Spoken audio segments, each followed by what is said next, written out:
यमुना तीरा वनचारी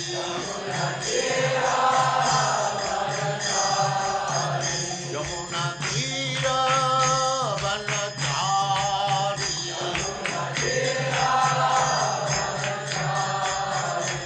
जय राधा माधव कुंज बिहारी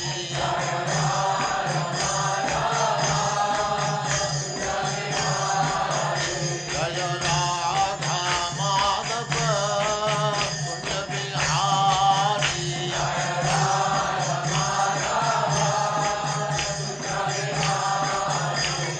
गोपी जन वल्लभ गिरिवरधारी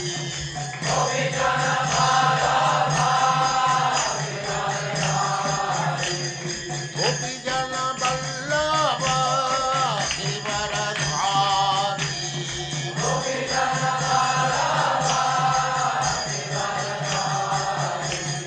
यशोदनंदन व्रज जन रंजना यशोदनंदन व्रज जन रंजना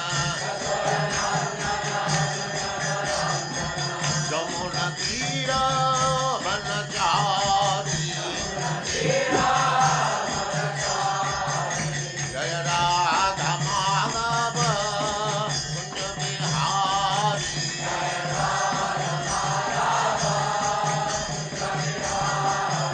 जय राधा माधव कुंज बिहारी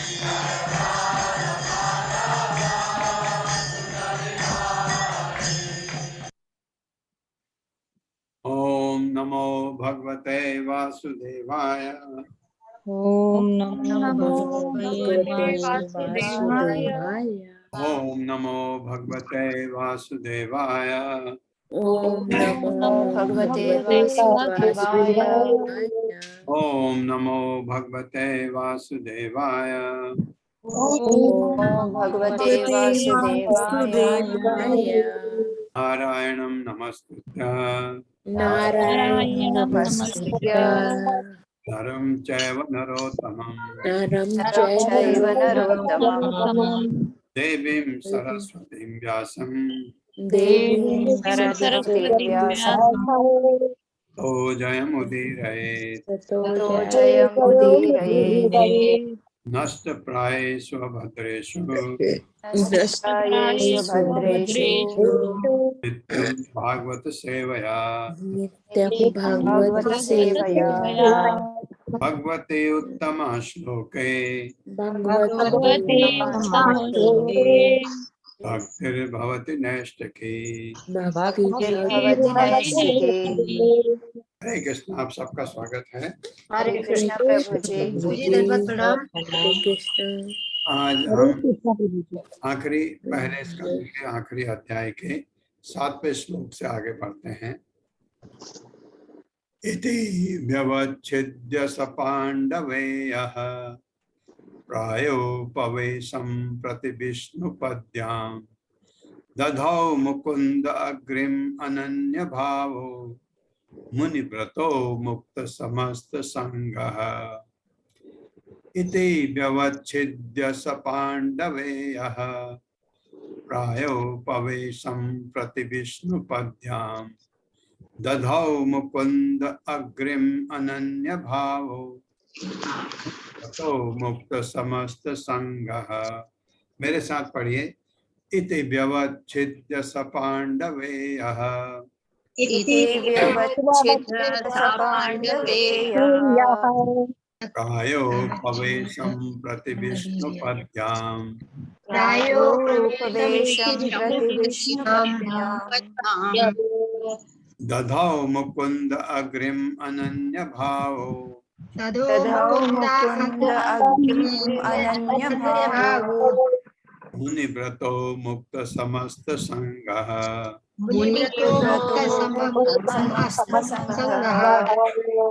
इति व्यवच्छिद्य स पांडवेयः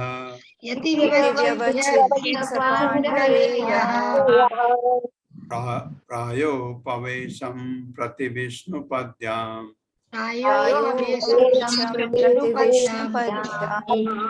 अधौ मुकुंद अग्रिम अनन्य भावो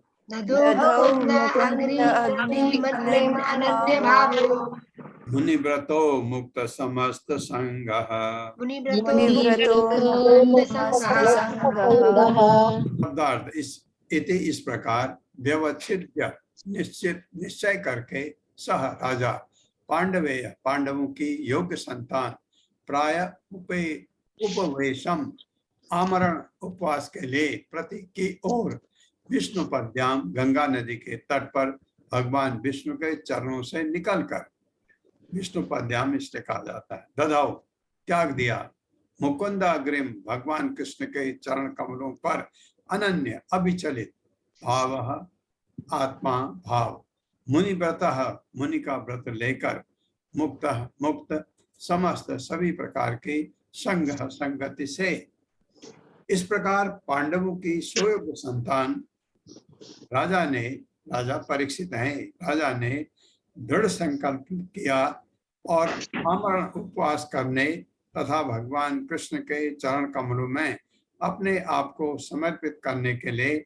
वे गंगा नदी के तट पर बैठ गए, क्योंकि एकमात्र कृष्ण ही मुक्ति दिलाने में समर्थ हैं।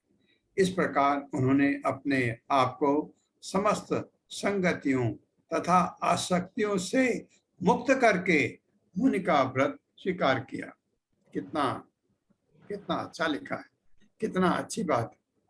मेरे साथ पढ़िए। इस प्रकार पांडवों की सुयोग्य संतान राजा ने दृढ़ संकल्प किया और आमरण उपवास करने तथा भगवान कृष्ण के चरण कमलों में अपने आप को समर्पित करने के लिए वे गंगा नदी के तट पर बैठ गए, क्योंकि एकमात्र कृष्ण ही मुक्ति दिलाने में समर्थ हैं। इस प्रकार उन्होंने अपने आप को समस्त संगतियों तथा आसक्तियों से मुक्त करके मुनि का व्रत स्वीकार किया। भगवान को आप जब शरणागत होते हैं तो आपको सारी संगतियां, अपना परिवार, अपने मित्र, इष्ट, आपकी आसक्तियां, जो आपकी आसक्तियां हैं उनको त्यागना होता है। वो सब त्यागा उन्होंने और मुनि का व्रत स्वीकार किया और आमरण उपवास के लिए बैठ गए। तात्पर्य माता जी। संदीप प्रभु जी, हरे कृष्णा। हरे कृष्णा प्रभु जी, हरे कृष्णा सभी को। तात्पर्य शीला प्रभुपाद के द्वारा। शीला प्रभुपाद की जय।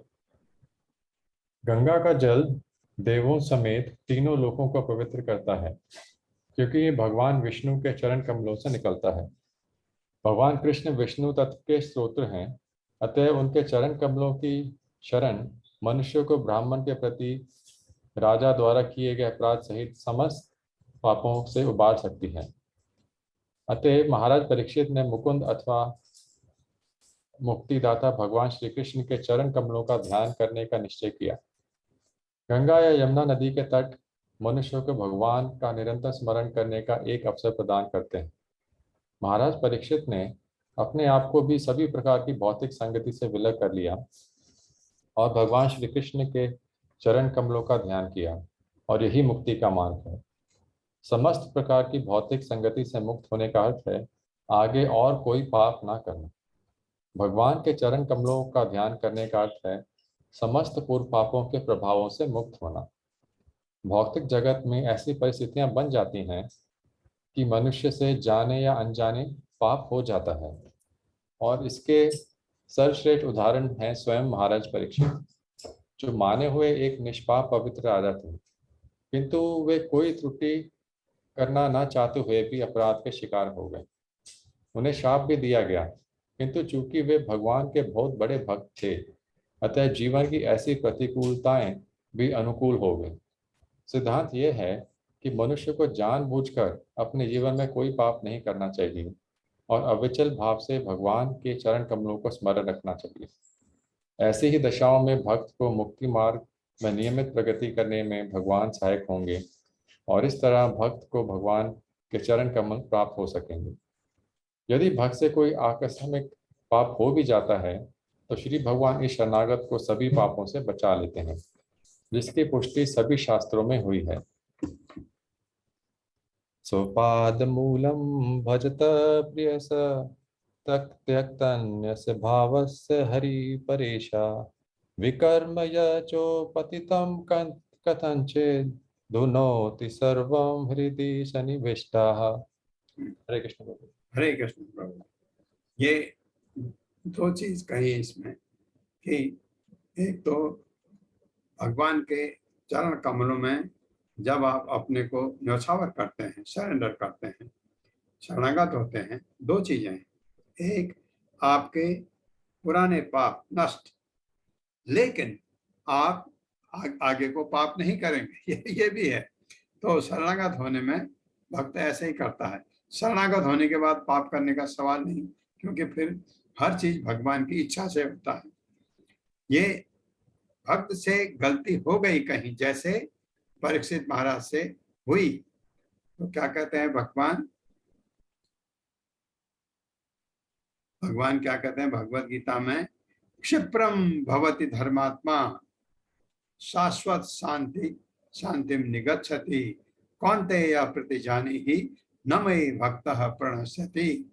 मेरे भक्त से अगर गलती से कुछ हो जाए तो उससे इससे वाला पहला श्लोक है, ये है आपका 9वें अध्याय का, मेरे ख्याल से ये 31वां श्लोक है।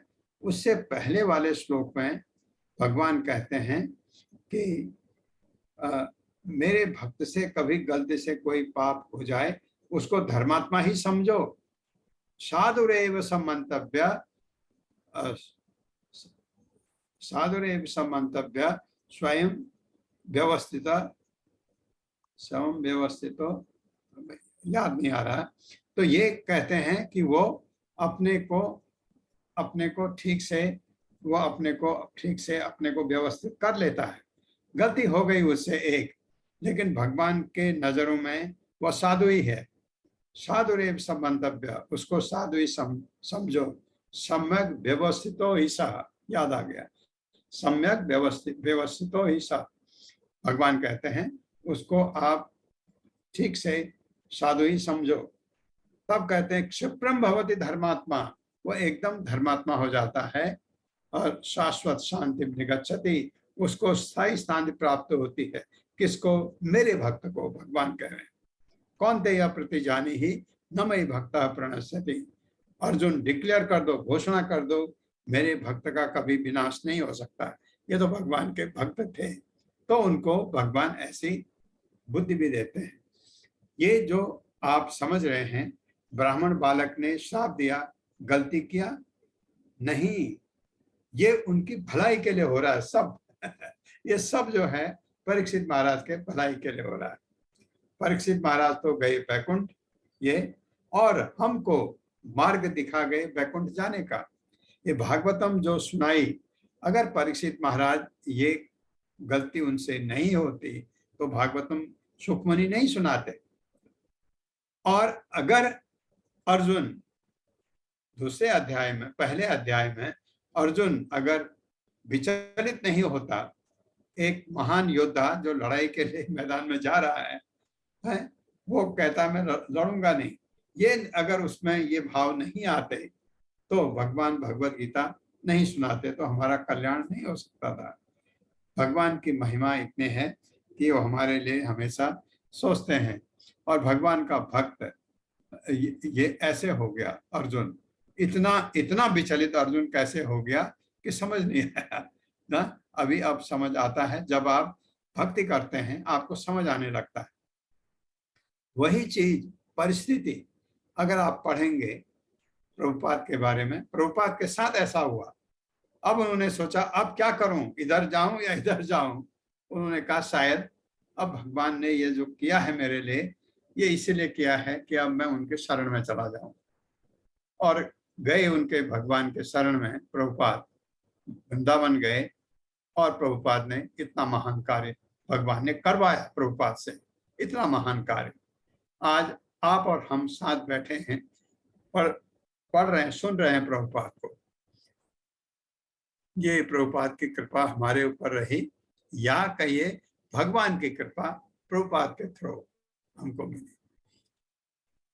तत्रोपजग्मुर्भुवनं पुनाना महानुभावा मुनयः सशिष्याः प्रायेण तीर्थ अभिगम अपदेशे स्वयं हि तीर्थानि पुनन्ति सन्तः।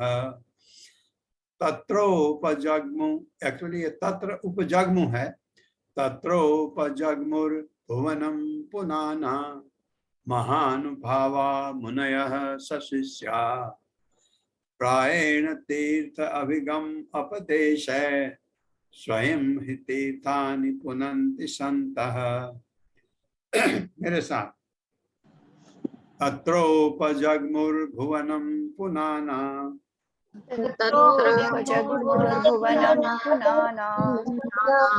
महानुभावा मुनयः सशिष्या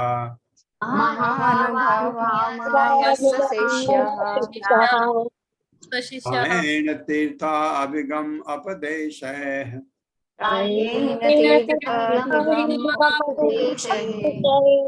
स्वयं हि तीर्थानि पुनन्ति सन्तः।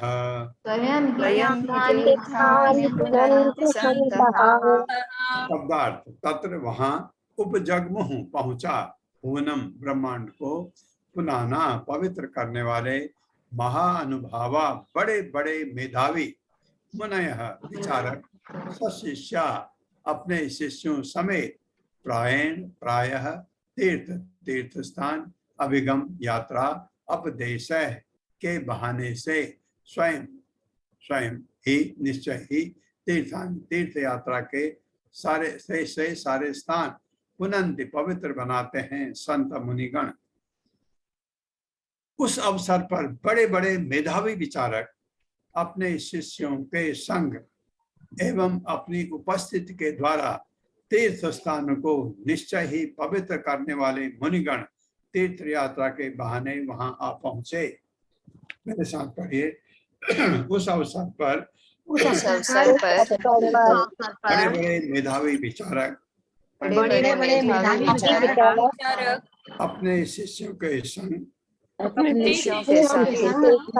एवं अपनी उपस्थिति के द्वारा तीर्थ स्थान को निश्चय ही पवित्र करने वाले मुनिगण तीर्थ यात्रा के बहाने वहां आ पहुंचे। क्योंकि सबको पता था वो उपवास करने वाले हैं, परीक्षित महाराज गंगा के तट पर या यमुना के तट पर, जो भी समझो आप, तो सारे लोग वहां आ पहुंचे, बड़े बड़े ऋषि मुनि, क्योंकि उनको सब जानते थे परीक्षित महाराज को कैसे राजा हैं, तो पहुंचे। अब आप देखिए, ये जो ऐसे पवित्र मुनिगण जो हैं, ये जहां पहुंचते हैं उसी को वही तीर्थ स्थान बन जाता है। ये तात्पर्य माता जी। सोनिया अग्रवाल माता जी, हरे कृष्णा। हरे कृष्णा माता जी। श्रील प्रभुपाद जी की जय।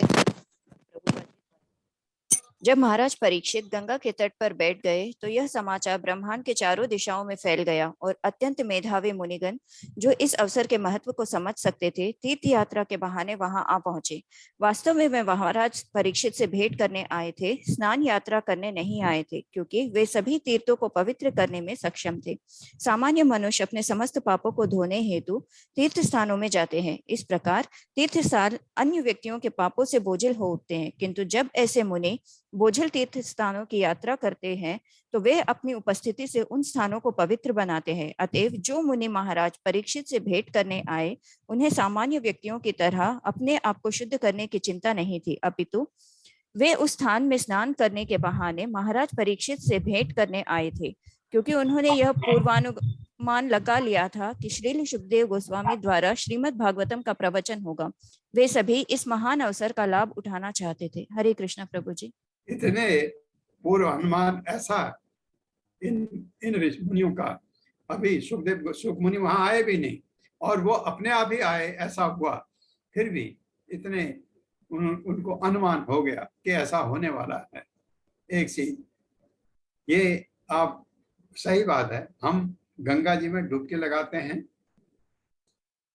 डुबकी लगाते हैं ना आप, पानी नाक बंद करके डिप करते हैं नीचे गंगा में। क्यों करते हैं डिप? क्योंकि आप अपने सिर को, गंगा कहाँ से आती है? भगवान के चरणों से। आप अपने सिर को भगवान के चरणों पर लगाने की कोशिश करते हैं। और जो कोई डर के मारे डुबकी नहीं लगाते, वो गंगा के पानी को सिर में फेंकते हैं, सिर में डालते हैं, क्योंकि भगवान के चरण उनके सिर में आ जाए। तो ये तो उनके लिए, हम जैसों के लिए, ये तो ऐसे मुनि लोग जो वहां आए, ये तो जहां वहां आए वो तीर्थ स्थान बन गया, ये कहा गया। 9वां और 10वां।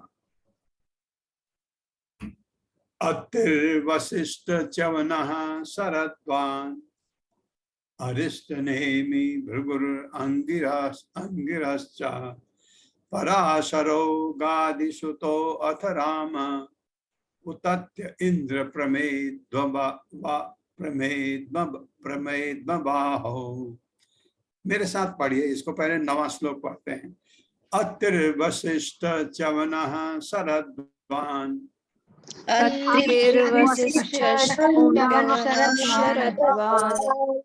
अरिष्ट नेमि भृगुर अंगिरश्च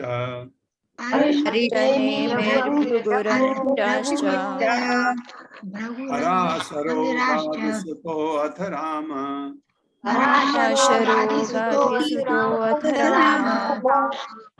तथ्य इंद्र प्रमेद्मबाहो। ये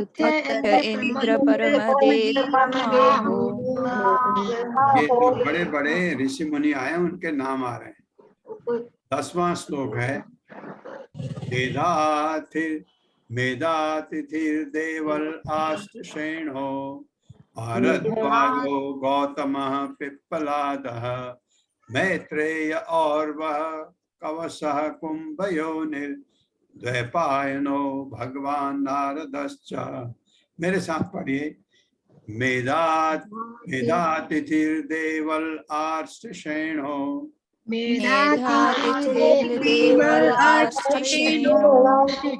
भारद्वाजो गौतमः पिप्पलादः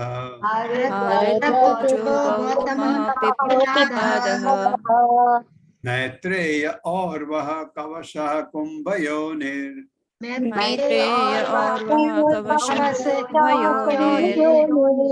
द्वैपायनो भगवान नारदश्च।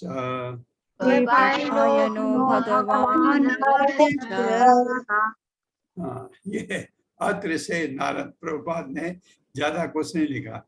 ये सभी विभिन्न साधु पुरुषों के नाम हैं जो ब्रह्मांड के विभिन्न भागों से यहाँ आए थे। मेरे साथ पढ़िए। अत्र से नारद, ये सभी विभिन्न साधु पुरुषों के नाम हैं। ये सभी विभिन्न साधु पुरुषों के नाम हैं जो ब्रह्मांड के विभिन्न भागों से यहाँ आए थे।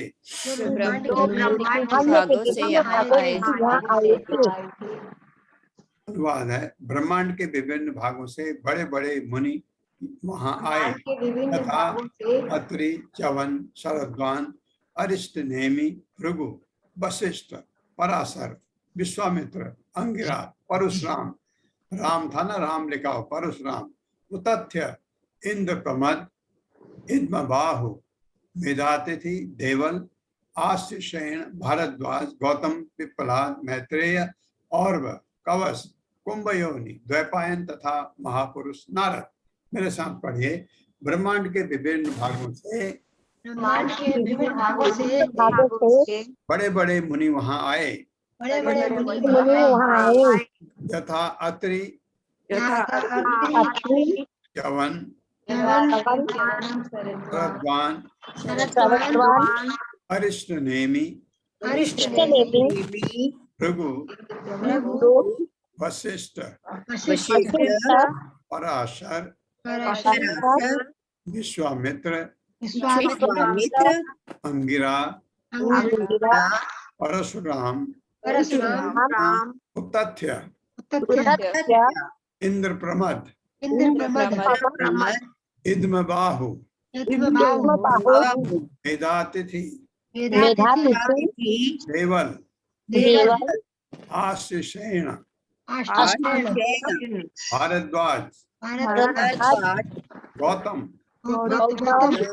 पिप्पलाद मैत्रेय और्व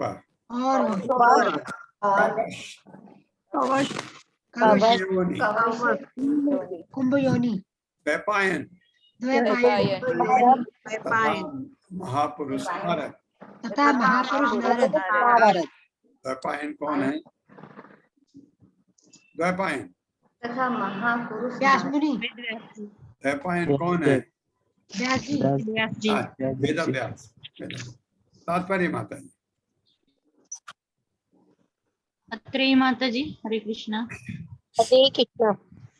तात्पर्य श्री प्रभुपाद के द्वारा जब ये महामुनि थे तथा भृगु मुनि के पुत्रों में से एक थे। उनका जन्म समय से पूर्व हुआ था जब इनकी गर्भिणी माता का अपहरण हुआ था। चवन अपने पिता के 6 पुत्रों में से एक थे। भृगु जब ब्रह्मा वरुण की ओर से महान यज्ञ कर रहे थे तब महर्षि भृगु यज्ञों की अग्नि से उत्पन्न हुए थे। वे महर्षि थे और उनकी प्रिय पत्नी पुलमा थी। वे महर्षि दुर्वासा, श्री नारद मुनि तथा अन्य देवताओं की तरह अंतरिक्ष में विचरण कर सकते थे और वे ब्रह्मांड के समस्त ग्रहों में विचरने जाया करते थे। कुरुक्षेत्र युद्ध के पूर्व उन्होंने युद्ध रोकने का प्रयास किया। कभी उन्होंने भरद्वाज मुनि को खगोल शास्त्रों की शिक्षा दी थी और ये महान ज्योतिष शास्त्र बृहत भृगु संहिता के रचयिता है। उन्होंने बताया कि किस प्रकार आकाश से वायु, अग्नि, जल तथा पृथ्वी उत्पन्न होते हैं। उन्होंने बताया कि उदर में वायु की किस प्रकार कार्य करती है और आंतों को व्यवस्थित करती है। महान दार्शनिक के रूप में उन्होंने जीव की शाश्वतता की तर्क से स्थापित किया। महाभारत वे महान मानव शास्त्री थे। उन्होंने बहुत काल पूर्व विकास के सिद्धांत का प्रतिपादन किया। वे वर्णाश्रम व्यवस्था के वैज्ञानिक प्रतिपादकों में थे। उन्होंने क्षत्रिय राजा वितहव्य को ब्राह्मण बनाया। वशिष्ठ देखिए श्रीमद् भागवत 1.9.6। पराशर ये वशिष्ठ मुनि के पौत्र तथा श्री व्यासदेव के पिता है। ये महर्षि शक्ति के पुत्र थे और इनकी माता का नाम अदृश्यति था। जब वे अपने माता के कोख में थे तब उनकी माता मात्र 12 वर्ष की थी और माता की कोख में ही उन्होंने वेद सीखे थे। उनके पिता का वध कलमाशपत नामक असुर ने किया था। अतएव इसका बदला लेने हेतु उन्होंने संपूर्ण संसार को विनष्ट करना चाहा, किंतु उसके पितामह वशिष्ठ ने उन्हें रोका। तब उन्होंने राक्षस वध यज्ञ संपन्न किया, लेकिन महर्षि पुलस्त्य ने उन्हें रोका। सत्यवती से आकर्षित होने पर उन्हें श्री व्यासदेव की प्राप्ति हुई। सत्यवती बाद में महाराज शांतनु की पत्नी बनी। पराशर के आशीर्वाद से ही सत्यवती मीलों तक सुगंध फैलाती थी। वे भीष्मदेव की मृत्यु के समय भी उपस्थित थे। ये महाराज जनक के गुरु थे और शिव के महान भक्त थे। वे अनेक वैदिक शास्त्रों तथा समाजशास्त्रीय निर्देशकों के कीर्तिकार है। गाधिसूत या विश्वामित्र। माता जी हरे कृष्ण। माता जी हरे कृष्ण।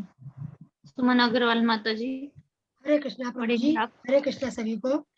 श्रील प्रभुपाद जी की जय। श्रील प्रभुपाद जी के द्वारा गाधिसूत्र या विश्वामित्र ये तपस्या तथा योग शक्ति के महान ऋषि थे।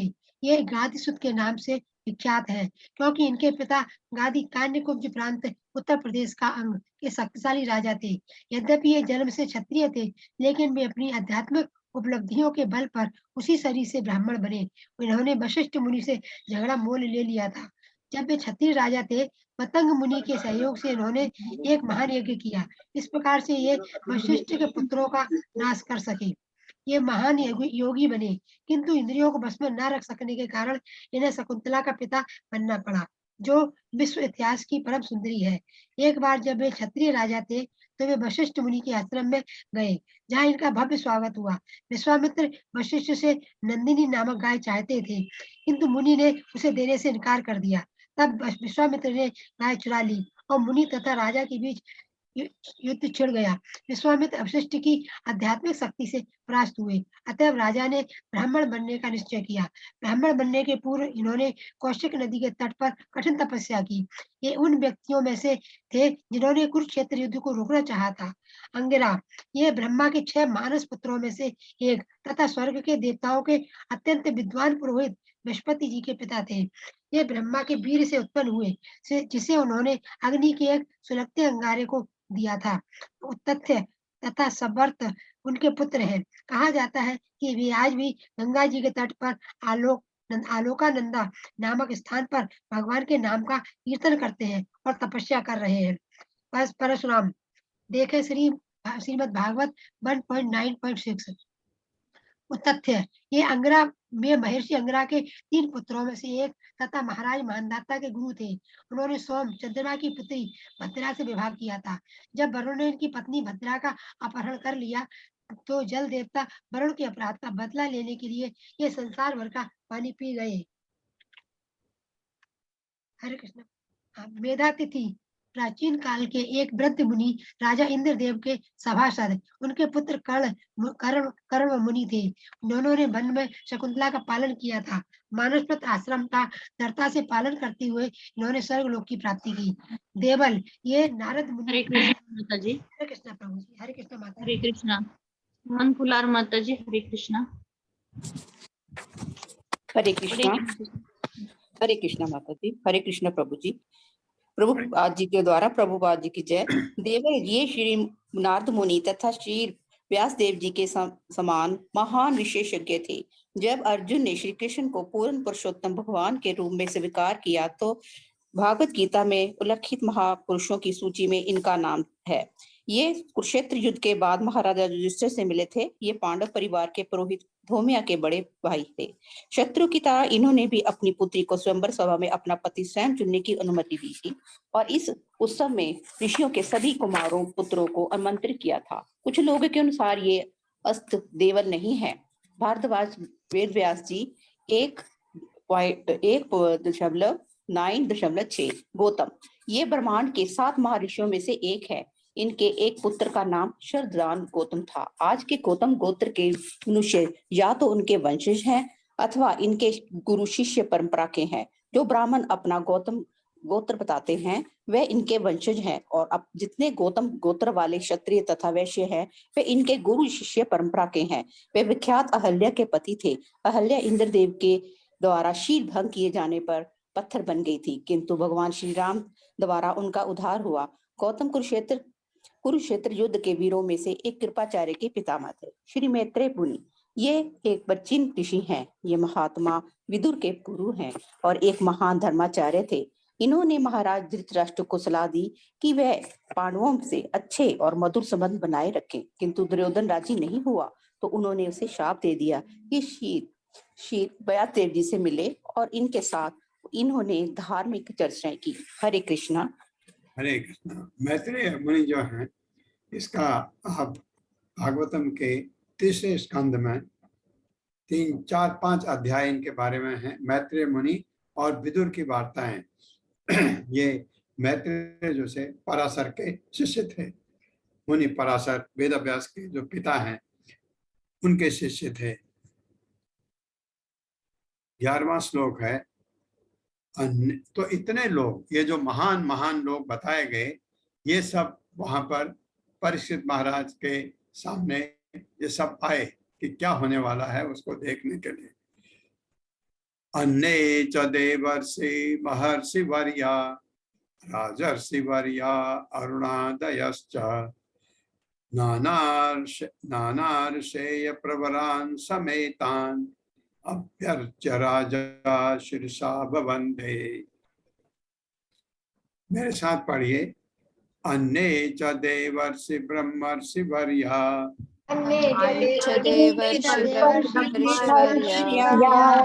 राजर्षि वर्या अरुणादयश्च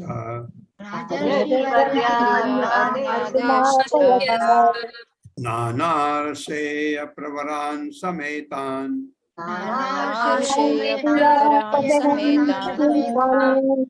अभ्यर्च्य राजा शीर्षा ववन्दे।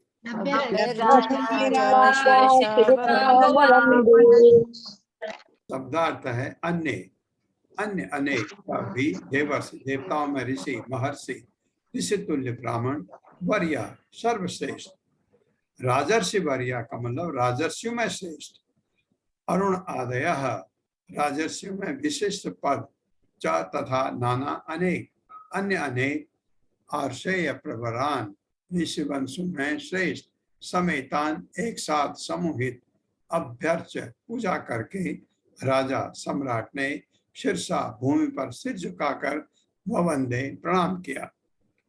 इनके अतिरिक्त वहां अन्य अनेक देवर्षि राजा तथा विभिन्न मुनियों के वंशज वशिष्ठ राजा आए थे, विशिष्ट राजा आए थे जिन्हें अरुणादय कहा जाता है। जब वे सब सम्राट परीक्षित से मिलने के लिए एकत्र हुए तो राजा ने सबको शीश नमाकर प्रणाम करते हुए समुचित ढंग से उनका स्वागत किया। मेरे साथ पढ़िए। इनके अतिरिक्त वहाँ अनेक देवर्षि राजा तथा विभिन्न मुनियों के वंशज विशिष्ट राजा आए थे। इन्हें अरुणादय कहा जाता है। जब वे सब सम्राट परीक्षित से मिलने के लिए एकत्र हुए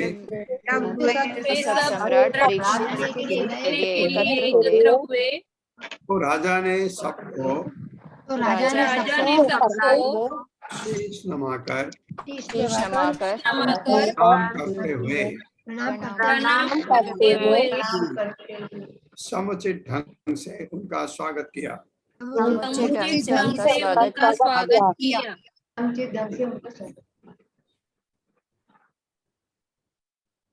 संतोषी गुप्ता माता जी। हरे कृष्णा।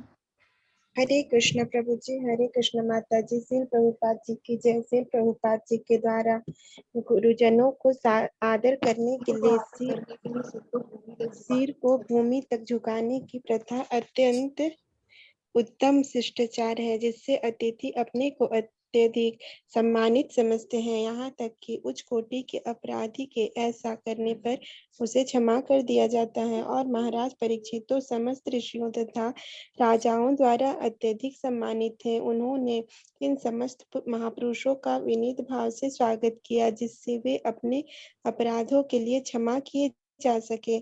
सामान्यतया जीवन की अंतिम अवस्था में यह विनीत विधि प्रत्येक संवेदनशील व्यक्ति द्वारा अपनाई जाती है, जिससे प्रयाण के पूर्व उसे क्षमा किया जा सके। इस प्रकार से महाराज परीक्षित ने भगवत धाम वापस जाने के लिए सबों की शुभकामनाएं प्राप्त की। ये कहा जाता है, प्रभु जी, ये कहा जाता है अगर आप किसी से आपसे अपराध हो गया, अगर आप दंडवत करते हैं, सिर को जमीन पर रख करके उनको प्रणाम करते हैं तो माफ कर देते हैं। अक्सर ऐसा होता है। आपकी यही इच्छा है कि अगर कोई मुझसे गलती हो गई हो तो मुझे माफ कर दें, ऐसा समझो। या आपने ऐसा सत्कार उनका किया, जमीन पर सिर झुका करके कोई करते हैं तो आपको सब आशीर्वाद देते हैं। तो महाराजा परीक्षित सबसे आशीर्वाद लेना चाहते थे और ताकि वो भगवत धाम जा सकें। 12वां श्लोक है। सुखो पविष्टे स्वथ तेषु भूयः कृत प्रणामः स्वचिकीर्षितं यत् विज्ञापयामास विविक्तचेता उपस्थितो अग्रे अभिगृहीत पाणिः। सुखो पविष्टे स्वतेषु भूयः कृत प्रणामः स्वचिकीर्षितं यत् विज्ञापयामास विविक्तचेता उपस्थितो अग्रे अभिगृहीत पाणिः। मेरे साथ पढ़िए। सुखो पविष्टे स्वतेषु भूयः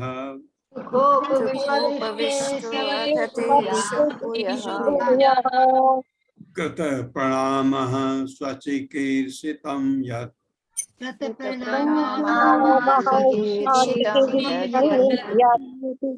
विज्ञापयामास विविक्तचेता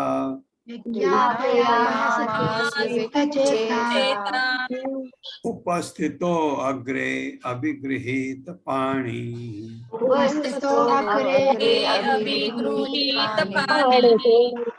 शब्द सुख सुखपूर्वक विष्टेषु सभी बैठे हुए अध तत्पश्चात तेषु उनको आगंतुकों को भूयः फिर कृत प्रणाम करके स्व अपना चिकीर्षतम उपास का निर्णय यत जो विज्ञापयाम आज प्रस्तुत किया विविक्त चेता सांसारिक मामलों से जिनका मन विरक्त है उपस्थित होकर अग्रे उनके सामने अभिगृहीत पाणि विनीत भाव से हाथ जोड़े। जब सारे ऋषियों तथा अन्य लोगों ने सुखपूर्वक आसन ग्रहण कर लिया तो उनके समक्ष हाथ जोड़कर खड़े हुए राजा ने आमरण व्रत करने का अपना संकल्प बताया। मेरे साथ पढ़िए। जब सारे ऋषियों तथा अन्य लोगों ने सुखपूर्वक आसन ग्रहण कर लिया तो उनके समक्ष हाथ जोड़कर खड़े हुए राजा ने आमरण व्रत करने का अपना संकल्प बतलाया क्योंकि उनके पास 7 दिन थे। 7 दिन उन्होंने डिसाइड कर लिया कि वो उपवास रखेंगे, कुछ नहीं खाएंगे और भगवान को आत्मसमर्पण करेंगे। ये सोचा उन्होंने। अब ये जो महान ऋषि मुनि लोग आए हैं उनसे पूछेंगे कि मैं क्या करूं। अब भगवान को याद करना चाहते थे। ये 7 दिन खाली भगवान के बारे में सुनना चाहते थे और भगवत धाम जाना चाहते थे। ये उनका मन था। अब क्या होता है देखिए तात्पर्य। सुनीता शर्मा माता जी। हरे कृष्णा। हरे कृष्ण प्रभु जी। तात्पर्य श्रील प्रभुपाद जी के द्वारा प्रभुपाद जी की जय। यद्यपि राजा ने पहले ही गंगा तट पर उपवास करने का निश्चय कर लिया था किंतु वहां पर उपस्थित महापुरुषों का अधीन जानने के लिए नियमपूर्वक अपना निर्णय व्यक्त किया। कोई भी निर्णय कितना भी महत्वपूर्ण क्यों न हो किसी न किसी अधिकारी द्वारा पुष्ट होना चाहिए। इससे बात पक्की हो जाती है। इसका अर्थ यह हुआ कि उन दिनों जो राजा पृथ्वी पर शासन करते थे वे गैर जिम्मेदार तानाशाह नहीं होते थे। वे वैदिक आदेशों के अनुसार संतों तथा मुनियों के प्रामाणिक निर्णयों का पालन करते थे। एक पूर्ण राजा के रूप में महाराज परीक्षित ने अपने जीवन के अंतिम दिनों तक आचार्यों की सलाह लेकर नियमों का पालन किया। हरे कृष्ण। ये उन्होंने बताया कि मैं ऐसा करना चाहता हूँ तो अगर वो कहेंगे हाँ ये ठीक है तो ये उस बात को पक्की करना चाहते थे राजा। ऐसा नहीं कि अपने मन से ही ऐसा सोचें। अगर ये ऋषि मुनि लोग जो वहाँ महान मेधावी ऋषि मुनि आए हैं वो कहें नहीं राजा को उपवास मत करो ऐसा करो तो तब राजा वो सोचेंगे ये। तो अब वो क्या कहते हैं। राजा ने बोला राजो वाचा अहो वयं धन्यतमा नृपाणाम् महत्तम अनुग्रहेण शीला राज्ञां कुलं ब्राह्मण पाद शौचात् दूरात् विशिष्टं बत गर्ह्य कर्म। राजोवाच अहो वयं धन्यतमा नृपाणां महत्तमा अनुग्रहणीयशीला राज्ञां कुलं ब्राह्मण पाद शौचात् दूरात् विशिष्टं बद गर्ह्य कर्म। मेरे साथ राजोवाच अहो वयं धन्यतमा नृपाणां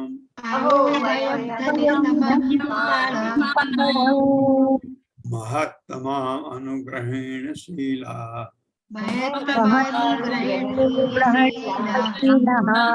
राज्ञां कुलं ब्राह्मण पाद शौचात्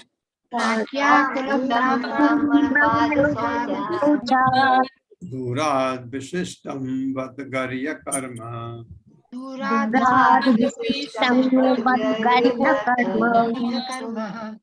शब्दार्थ है राजोवाच सौभाग्यशाली राजा ने कहा अहो ओह वयम हम सब धन्यतमा अत्यंत धन्य तथा कृतज्ञ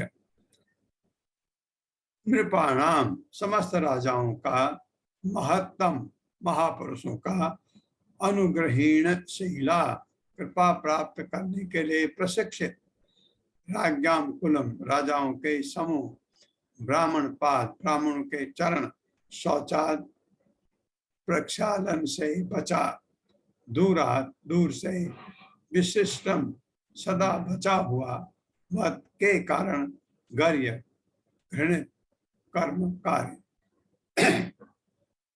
भाग्यशाली राजा ने कहा निसंदेह मैं समस्त राजाओं में अत्यंत धन्य हूं जो आप जैसे महापुरुषों का अनुग्रह प्राप्त करने के अभ्यस्त हैं। सामान्यतया आप ऋषि लोग राजाओं को किसी दूर स्थान पर फेंका जाने योग्य कूड़ा समझते हैं, तो आप आए मुझे ये आशीर्वाद देने, इसलिए मैं अपने को धन्य समझता हूँ। क्योंकि ऋषि लोग राजाओं को, राजा अक्सर ऐसे होते हैं कि उनको सोचते हैं दूर फेंके जाने वाला कूड़ा राजा को। परीक्षित महाराज को नहीं, अम्बरीश महाराज को नहीं, उस युधिष्ठिर महाराज को नहीं, लेकिन ऋषि मुनि ऐसे जैसे अगर दुर्योधन राजा बनता तो उसको समझते ये दूर फेंके जाने वाला कूड़ा के योग्य है, तो ये उनके लिए नहीं। लेकिन वो कह रहे हैं आप ऐसा समझते हैं, मैं धन्य हूँ। मेरे साथ पढ़िए। भाग्यशाली राजा ने कहा निसंदेह मैं समस्त राजाओं में अत्यंत धन्य हूँ जो आप जैसे महापुरुषों का अनुग्रह प्राप्त करने के अभ्यस्त हैं।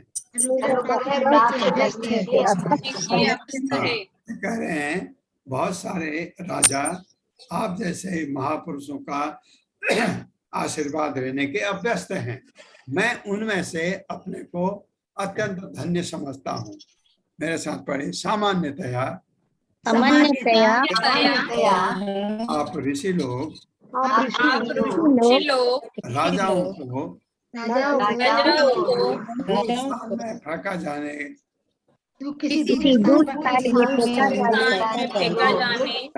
जाने योग्य कूड़ा समझते हैं। ये सामान्यतया है, सबके लिए नहीं, सामान्यतया अक्सर ऐसा तात्पर्य। शैला माता जी, हरे कृष्ण। हरे कृष्णा सभी को श्रील प्रभुपाद द्वारा श्रील प्रभुपाद की जय। धार्मिक नियमों के अनुसार मल मूत्र धोवन इत्यादि को बहुत दूर ले जाकर डालना चाहिए। भले ही घर से लगे स्नानागार मूत्रालय इत्यादि आधुनिक सभ्यता की सुविधाएं हो, लेकिन उन्हें रिहायशी मकानों से दूर बनाए जाने का आदेश है। यही उदाहरण यहाँ पर उन राजाओं पर लागू किया गया जो भगवत धाम के मार्ग पर अग्रसर हो रहे हैं। भगवान चैतन्य महाप्रभु ने कहा है कि जो मनुष्य भगवत धाम जाना चाहता है उनके लिए करोड़पतियों के या राजाओं के घनिष्ठ संपर्क में रहना आत्महत्या से भी निष्कृष्ट है। दूसरे शब्दों में अध्यात्मवादी लोग सामान्यतया ऐसे मनुष्यों की संगति नहीं करते हैं जो श्री भगवान की सृष्टि की बाह्य सुंदरता या आध्यात्मिक अत्यधिक आकृष्ट रहते हैं। आध्यात्मिक अनुभूति में उच्च ज्ञान होने से अध्यात्मवादी जानता है कि यह सुंदर भौतिक जगत वास्तविकता का अर्थात भगवत धाम का छाया रूप प्रतिबिंब मात्र है। अतः वे राजसी ऐश्वर्य या इसी प्रकार की अन्य वस्तु से अधिक मोहित नहीं होते। किंतु महाराज परीक्षित की बात ही कुछ और थी। ऊपरी तौर पर देखने में राजा को एक अनुभवहीन ब्राह्मण बालक द्वारा मृत्यु का शाप मिला था, किंतु वास्तव में उन्हें श्री भगवान ने अपने पास बुलाया था। महाराजा परीक्षित के आमरण व्रत का समाचार पाकर जितने अध्यात्मवादी महर्षि तथा योगी वहां एकत्रित हुए थे, वे उनका दर्शन पाने हेतु उत्सुक थे, क्योंकि वे भगवत धाम वापस जा रहे थे। महाराजा परीक्षित भी इस बात को समझते थे कि वहां पर जितने ऋषि एकत्र हुए हैं वे उनके पूर्वज पांडवों की भगवत भक्ति के कारण उन पर अत्यंत कृपालु थे। अतः परीक्षित महाराज अपने जीवन की अंतिम अवस्था में समस्त मुनियों को वहां उपस्थित पाकर अत्यंत कृतज्ञता का अनुभव कर रहे थे, और उन्होंने ऐसा अनुभव किया कि यह सब उनके पूर्वजों तथा पितामहों के प्रताप के कारण था। अतः उन्हें गर्व हुआ कि वे ऐसे महान भक्तों के वंशज हैं। श्री भगवान के भक्तों को ऐसा गर्व भौतिक समृद्धि से उत्पन्न दर्प के तुल्य नहीं होता। इनमें प्रथम तो वास्तविक है और दूसरा झूठा तथा व्यर्थ है। हरे कृष्ण। हरे कृष्ण माता। हरे परीक्षित महाराज को अपने को धन्य समझ रहे थे। जो प्रभुपाद ने लिखा है, वास्तव में उन्होंने लिखा कि इतने महान महान ऋषि गण ऋषि मुनि यहाँ आए हैं, उनके समक्ष जब वो उपवास करने जा रहे हैं तो उन्होंने ये नहीं सोचा कि मैं ऐसा राजा था, कभी नहीं। भगवान का भक्त अपने पर गर्व करता ही नहीं। उन्होंने ये सोचा कि मैं धन्य हूँ। उनको गर्व हुआ कि वो ऐसे वंशज में पैदा हुए।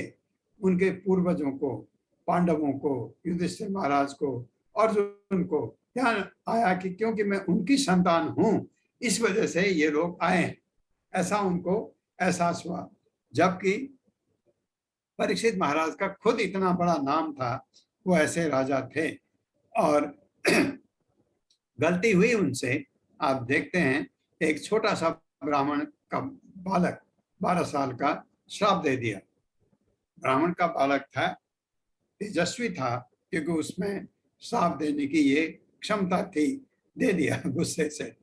वो उसने गुस्से से दिया, लेकिन भला तो श्राप था और राजा ने स्वीकार किया। क्यों? क्योंकि राजा को अपनी गलती का एहसास हुआ। वो सोच रहे थे जाते हुए कि मेरे से ये क्या हो गया। एक ऋषि ब्राह्मण जो अपने शायद ध्यान में था, समाधि में था, मैंने उसके ऊपर ये क्या कर दिया। 3 बार राजा ने पानी मांगा, नहीं दिया, तो राजा को, साधारण राजा को गुस्सा आ सकता है, पर परीक्षित महाराज ने ऐसा क्या कर दिया। उनको लगा ये मैं अब जाकर के शमीका ऋषि से माफी मांगूंगा। ये उन्होंने सोचा और शमीका ऋषि ने उनको पत्र भेजा कि ये महान बालक से महान गलती हो गई है, आपका अब समय सिर्फ 1 हफ्ता रह गया है, 1 हफ्ते के बाद आपकी मृत्यु होने वाली है। इस साल के हिसाब से इतना ऐसा पत्र था, उन्होंने उसमें ऐसे शब्द यूज किए थे क्योंकि वो खुद ही ग्लानि महसूस कर रहे थे समीका ऋषि, इसलिए राजा उनके पास फिर नहीं गए, क्योंकि और उनको लज्जित करने का मतलब नहीं था। उन्होंने स्वीकार किया, नदी के किनारे आ गए। बड़े बड़े महान ऋषि मुनि जैसे आप देख रहे हैं सब वहां उपस्थित हो गए। राजा ने परीक्षित महाराज ने उनका सहृदय स्वागत किया, जमीन पर माथा टेक करके उनको नमस्कार किया और खड़े होके हाथ जोड़े कि अब मैं उपवास करने का व्रत ले रहा हूँ।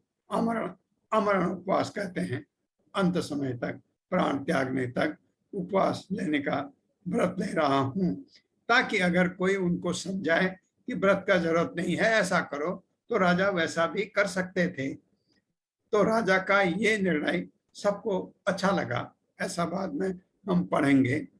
ओम अज्ञान तिमिरान्धस्य ज्ञानांजन शलाकया चक्षुरुन्मिलितं येन तस्मै श्री नमो विष्णुपादाय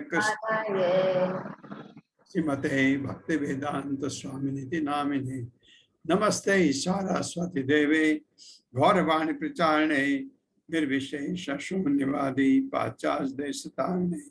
जय हो श्री कृष्ण चैतन्य प्रभु नित्यानंद श्री अद्वैत गदाधर शिवासादि गौर भक्तवृंद। हरे कृष्णा कृष्ण कृष्णा हरे हरे, हरे राम राम राम हरे हरे।